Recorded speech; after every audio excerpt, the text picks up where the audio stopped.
कारण 6 खासदारांनी षटकार ठोकले गेल्या आठवड्यात. आता 6 मतदारसंघामध्ये काही लोक जाऊन आले. त्यांचं सचिन अहिर यांनी षटकार मारून स्वागत केलंय असं मी म्हणतो. या ठिकाणी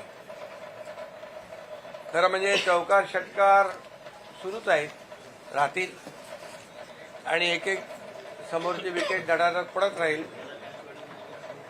हा झाला आपला क्रिकेटचा भाग, जाऊ द्या गमतीचा भाग. परंतु सचिन अहिर हे 3 वेळा विधानसभेचे आमदार होते, आता विधान परिषदेचे आमदार होते आहेत, राज्यमंत्री होते. 7 विभागांचं राज्यमंत्रीपद त्यांच्याकडे होतं. गिरणी कामगारांचे नेते म्हणून त्यांनी काम केलं. अनेक युनियनमध्ये त्यांनी प्रमुख पदावर काम केलं. कोळीवाड्यांचं आज आपण पाहतोय, जो मूळ मुंबईकर भूमिपुत्र यांच्या प्रश्नांची जाण असलेले नेते म्हणून त्यांची ओळख आहे. अनेक सर्वसामान्य कार्यकर्त्याला, मिल वर्करला, कामगार क्षेत्रातल्या कामगारांना, कोळी बांधवांना, शिवसैनिकांना न्याय देणारा नेता म्हणून, आज त्यांची ग्रासरूटचा नेता म्हणून, ग्रासरूटचा कार्यकर्ता म्हणून सचिन अहिर यांची ओळख आज आपण पाहतोय. आणि खऱ्या अर्थाने त्यांनी आज विधान परिषद उपसभापती पदाचा फॉर्म भरलेला आहे. महायुतीचा फॉर्म भरलाय आणि महायुती आज मजबूतीने विधानसभेत आणि विधान परिषद दोन्हीकडे बहुमतात आहे.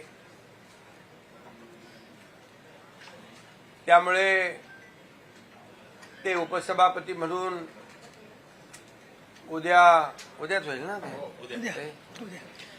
उद्या त्यांची प्रस्तावाच्या माध्यमातून निवड होईल. आणि ते फक्त मुंबई पुरतं नाही तर महाराष्ट्रामध्ये